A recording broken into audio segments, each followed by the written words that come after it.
अस्सलाम वालेकुम। State of matter part 3 solid हमारा कंटिन्यू है, जिसमें हम डिस्कस कर रहे थे properties of crystalline solids.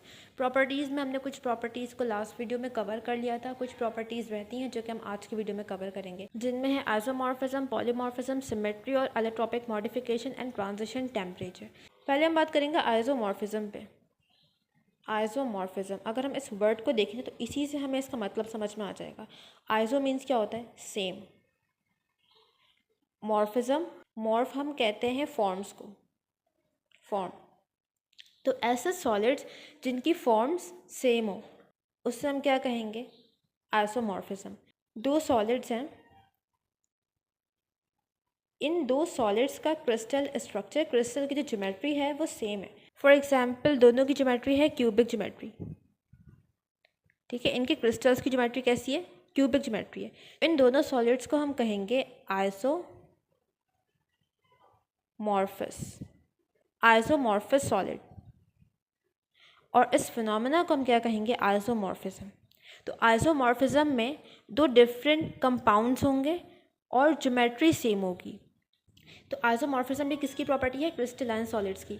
अमorphous solid में क्योंकि कोई क्रिस्टल नहीं है तो आइसोमॉर्फिज्म हमें अमorphous सॉलिड में नहीं दिखेगा। अच्छा, अब बुक में कुछ एग्जांपल्स गिवन हैं आइसोमॉर्फस सॉलिड्स की, जैसे NaCl और MgO, मैग्नीशियम ऑक्साइड। ये दोनों आइसोमॉर्फस सॉलिड है, इनके क्रिस्टल की ज्योमेट्री है क्यूबिक ज्योमेट्री, ठीक है। एक ही एग्जांपल हो गई। इसके अलावा दूसरी एग्जांपल है निकल सल्फेट NiSO4 और जिंक सल्फेट। ये भी आइसोमॉर्फस सॉलिड है, इनकी क्रिस्टल की ज्योमेट्री है ऑर्थोरोम्बिक। एक और एग्जांपल है NaNO3, सोडियम नाइट्रेट और कैल्शियम कार्बोनेट। इनकी क्रिस्टल की ज्योमेट्री है रोम्बोहेड्रल।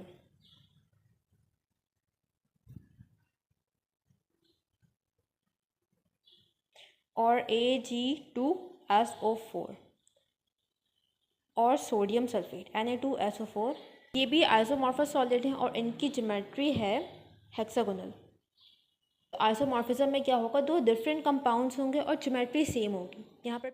नेक्स्ट है पॉलीमॉर्फिज्म। पॉलीमॉर्फिज्म का मतलब भी हमें इस वर्ड से ही समझ आएगा।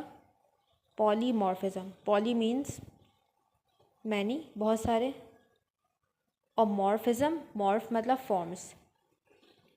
Polymorphism means many forms. तो पॉलीमॉर्फिज्म में हम ऐसे सॉलिड्स पे बात करेंगे जिनकी एक से ज़्यादा फॉर्म्स होती हैं, जिनके क्रिस्टल्स की एक से ज़्यादा ज्योमेट्री होती है।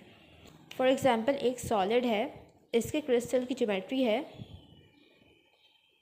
क्यूबिक एट सर्टेन कंडीशंस, ठीक है। एक खास कंडीशन पे इसके क्रिस्टल की ज्योमेट्री है क्यूबिक। और यही कंपाउंड, यही सॉलिड, इसकी हम कंडीशन चेंज कर दें तो क्या होगा? इसके क्रिस्टल्स की ज्योमेट्री चेंज हो जाएगी। क्यूबिक थी पहले, अब फॉर एग्जांपल हेक्सागोनल हो गई। तो सॉलिड तो सेम है, कंपाउंड तो सेम है, बट इसकी फॉर्म्स, इसके जो क्रिस्टल्स की ज्योमेट्री है वो डिफरेंट कंडीशंस पे डिफरेंट है। इन सॉलिड्स को हम कहते हैं पॉलीमॉर्फस सॉलिड, और इस फिनोमेना को हम क्या कहेंगे? पॉलीमॉर्फिज्म। इसके अलावा इम्पॉर्टेंट पॉइंट ये है कि पॉलीमॉर्फस जो सॉलिड्स हैं उनकी केमिकल प्रॉपर्टी सेम होगी, ठीक है। ये सॉलिड था ना, डिफरेंट कंडीशंस पे इसके क्रिस्टल डिफरेंट ज्योमेट्री के थे।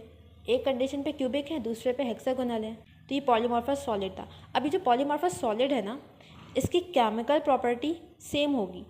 केमिकल प्रॉपर्टी क्या होगी? सेम होगी, जबकि इसकी फिजिकल प्रॉपर्टीज़ डिफरेंट होंगी। केमिकल प्रॉपर्टीज सेम क्यों होंगी? क्योंकि कंपाउंड सेम है। ये भी कैल्शियम कार्बोनेट है फॉर एग्जांपल, और ये भी कैल्शियम कार्बोनेट है। फ़र्क क्या है? इनकी ज्योमेट्री क्रिस्टल की डिफरेंट हो गई है क्योंकि कंडीशन चेंज हो गई है। तो ये भी कैल्शियम कार्बोनेट है, ये भी कैल्शियम कार्बोनेट है, इसमें भी कैल्शियम है, कार्बन है, ऑक्सीजन है, इसमें भी कैल्शियम है, कार्बन है, ऑक्सीजन है। तो इसकी केमिकल प्रॉपर्टी पे कोई फ़र्क नहीं आएगा। लेकिन क्योंकि इसकी ज्योमेट्री चेंज हो गई है, क्रिस्टल्स की अरेंजमेंट, मॉलिक्यूल्स की जो एटम्स उनकी अरेंजमेंट चेंज हो गई है, तो इसकी वजह से फिज़िकल प्रॉपर्टी, जैसे कि मेल्टिंग पॉइंट है, सॉलिबिलिटी है, ये प्रॉपर्टीज़ चेंज होंगी। बुक में एग्जांपल गिवन है लाइमस्टोन, कैल्शियम कार्बोनेट की। कैल्शियम कार्बोनेट दो तरह के क्रिस्टलाइन फॉर्म में हमें मिलता है। नंबर 1 कैल्साइट, इसमें जो ज्योमेट्री है क्रिस्टल की वो है ट्राइगोनल। और दूसरी फॉर्म है एल्गोनाइट, इसमें हमें क्रिस्टल्स मिलते हैं ऑर्थोरोम्बिक। तो कंपाउंड तो सेम है, कैल्शियम कार्बोनेट है, लेकिन इसकी फॉर्म्स डिफरेंट कंडीशंस पे क्या हो गई हैं, डिफरेंट हो गई हैं। यहाँ पर हमें ये मिल रहा है ट्राइगोनल में, जबकि दूसरे केस में मिल रहा है ऑर्थोरोम्बिक में। इनकी केमिकल प्रॉपर्टी सेम होगी, जबकि इनकी फिजिकल प्रॉपर्टीज, क्योंकि क्रिस्टल की ज्योमेट्री चेंज हो गई तो इनकी फिजिकल प्रॉपर्टीज़ चेंज होंगी। पॉलीमॉर्फिज्म भी किसकी प्रॉपर्टी है, क्रिस्टलाइन सॉलिड्स की। नेक्स्ट हम बात करें अबाउट सिमेट्री। सिमेट्री क्या है, सिमेट्री मीन्स कि अगर हम किसी भी ऑब्जेक्ट को इक्वल हाफ्स में कट करें तो उनके जो दो पार्ट्स हैं वो सेम है या नहीं है। अगर दोनों पार्ट्स सेम है इट मीन्स इस ऑब्जेक्ट में सिमेट्री है। देखो यहाँ पे हम समझते हैं, हमारे पास एक ऑब्जेक्ट है, हमने इसे सेंटर से कट किया है और इसको दो इक्वल पार्ट्स में डिवाइड किया है। अब ये जो दो इक्वल पार्ट्स बने हैं ये आइडेंटिकल हैं, ये मिरर इमेज है एक दूसरे की, ठीक है, ये बैलेंस्ड है, प्रोपोर्शनेट है। इट मीन्स इस ऑब्जेक्ट में सिमेट्री है। इसी तरह से सेकंड ऑब्जेक्ट है, इसे हमने कट किया और इसको दो इक्वल हाफ्स में डिवाइड किया, तो यहाँ पर हमें जो दो इक्वल हाफ मिले हैं ये भी क्या है, सेम है, बैलेंस्ड है और मिरर इमेज है। तो इट मीन्स इस ऑब्जेक्ट में भी सिमेट्री है। यहाँ पर ट्री की डायग्राम है, ट्री को जब हम दो इक्वल पार्ट्स में डिवाइड करेंगे तो इसके दोनों पार्ट्स इक्वल हाफ्स में डिवाइड हो गए, ये मिरर इमेज बन गई एक दूसरे की। तो इट मीन्स इस ऑब्जेक्ट में भी क्या है, सिमेट्री मौजूद है। तो क्रिस्टलाइन सॉलिड की एक बहुत इंपॉर्टेंट प्रॉपर्टी क्या है, सिमेट्री, कि क्रिस्टलाइन सॉलिड्स सिमेट्रिकल होते हैं।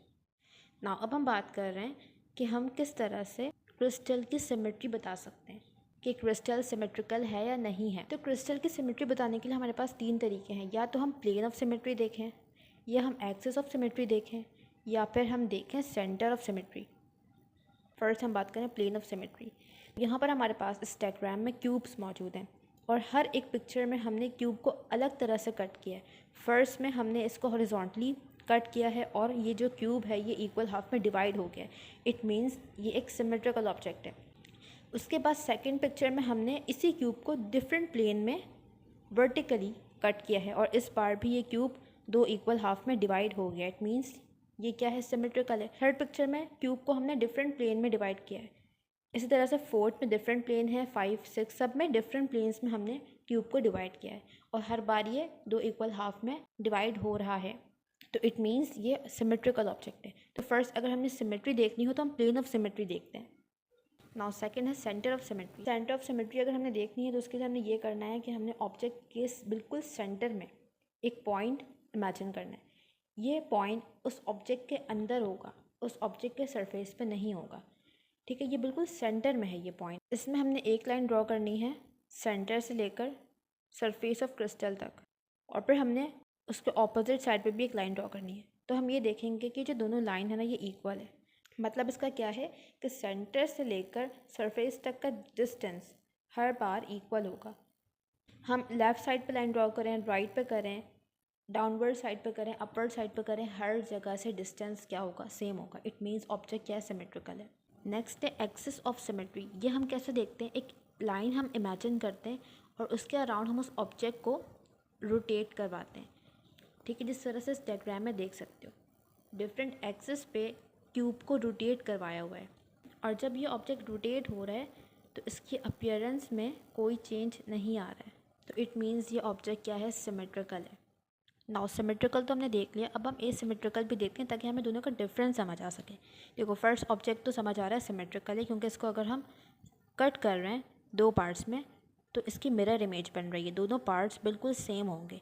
लेकिन यहाँ सेकंड पिक्चर में देखो, सेकंड पिक्चर में अगर हम एक लाइन ड्रॉ करें और इसको दो इक्वल हाफ्स में डिवाइड करें तो जो दो इक्वल हाफ्स बनेंगे वो एक जैसे नहीं हैं, वो मिरर इमेज नहीं है एक दूसरे की। इट मीन्स ये ऑब्जेक्ट क्या है, एसिमेट्रिकल है। प्लेन हमने बात कर ली, ठीक है, हमने इसको इक्वल हाफ में डिवाइड किया, दोनों पार्ट्स मिरर इमेज नहीं है, तो प्लेन ऑफ सिमेट्री हमने देख ली। अब इसके सेंटर में एक पॉइंट अगर हम इमेजिन करें और इसके ऑपोजिट साइड्स पे हम लाइन ड्रॉ करें तो ये लाइन भी इक्वल नहीं होगी।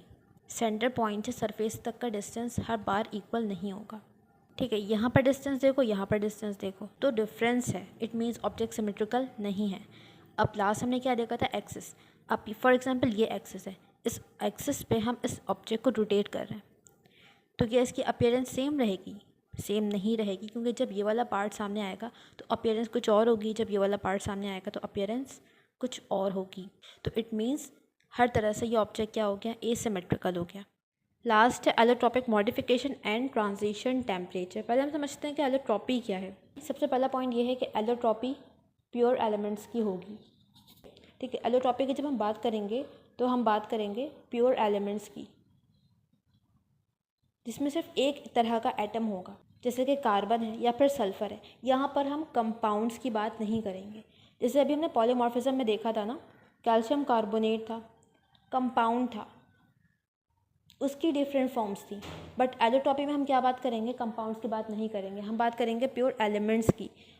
सिर्फ एक तरह के एटम उसमें मौजूद होंगे। जैसे कि कार्बन है, कोई ऐसा सॉलिड होगा जिसमें सिर्फ कार्बन के एटम्स होंगे, या फिर ऐसा सॉलिड जिसमें सिर्फ सल्फ़र के एटम्स हों। इन दो को इसमें हम देखेंगे। अब एलोट्रॉपी है क्या? Existence of same element in two a more different crystal structure.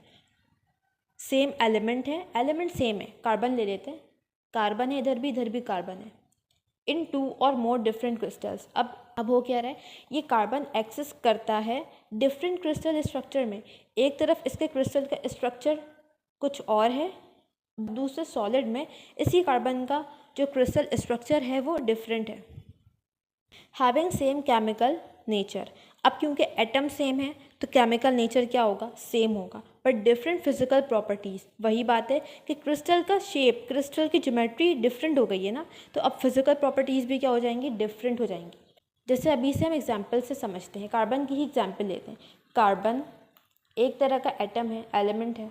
Carbon हमें दो तरह से मिलता है नेचर में, एक डायमंड की फॉर्म में, अगर हम क्रिस्टलाइन सॉलिड्स की बात करें, डायमंड की फॉर्म में, और दूसरा ग्रेफाइट। इस पे हम पहले भी बात कर चुके हैं, ठीक है। कार्बन हमें मिलता है दो फॉर्म्स में, डायमंड और ग्रेफाइट। डायमंड में क्रिस्टल की ज्योमेट्री होती है क्यूबिक, जबकि ग्रेफाइट में ज्योमेट्री होती है क्रिस्टल की हेक्सागोनल। तो एलिमेंट सेम है, क्रिस्टल स्ट्रक्चर डिफरेंट है, दोनों की केमिकल प्रॉपर्टीज़ सेम है बट फिजिकल प्रॉपर्टीज़ डिफरेंट है। इसी चीज़ को हम क्या कहते हैं? एलोट्रॉपी। और ये जो दो फॉर्म्स हैं कार्बन की, ये कहलाएंगी एलोट्रॉपिक फॉर्म।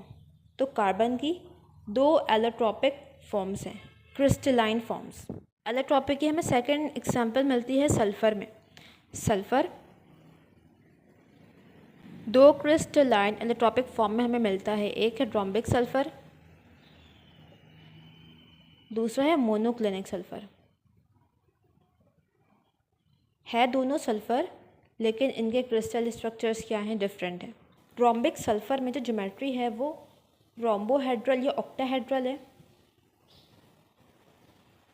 और मोनोक्लिनिक में मोनोक्लिनिक ज्योमेट्री है। अब रोम्बिक सल्फ़र एक येलो क्रिस्टलाइन फॉर्म है सल्फ़र की, और ये ऑर्डिनरी टेम्परेचर पे स्टेबल होता है, ठीक है। बट अगर हम रोम्बिक सल्फ़र को हीट करें अबव 95.5 डिग्री से ज़्यादा हीट करें, तो रोम्बिक सल्फ़र चेंज हो जाता है मोनोक्लिनिक में, मोनोक्लिनिक सल्फ़र बन जाएगा। अब अगर हमने रोम्बिक सल्फ़र को हीट किया 95.5 से अबव, तो ये किस में चेंज हो जाएगा? ये चेंज हो जाएगा मोनोक्लिनिक सल्फ़र में, सल्फ़र की दूसरी एलोट्रॉपिक फॉर्म में। फॉर एग्जांपल हमने टेम्परेचर 95.5 से ज़्यादा कर दिया है और रोम्बिक सल्फ़र अब किस में चेंज हो चुका है? मोनोक्लिनिक सल्फ़र में। अब अगर हम टेम्परेचर 95.5 से कम करेंगे तो ये मोनोक्लिनिक सल्फ़र दोबारा से किस में कन्वर्ट हो जाएगा? रोम्बिक सल्फ़र में। इससे हमें समझ क्या आ रहा है कि 95.5 वो टेम्परेचर है जिस पे दोनों फॉर्म्स, दोनों एलोट्रॉपिक फॉर्म्स इक्विलिब्रियम पे है, और इस टेम्परेचर को हम कहेंगे ट्रांजिशन टेम्परेचर। ट्रांजिशन टेम्परेचर वो टेम्परेचर है जिस पे किसी भी एलिमेंट की दो एलोट्रॉपिक फॉर्म एग्जिस्ट करे इन इक्विलिब्रियम।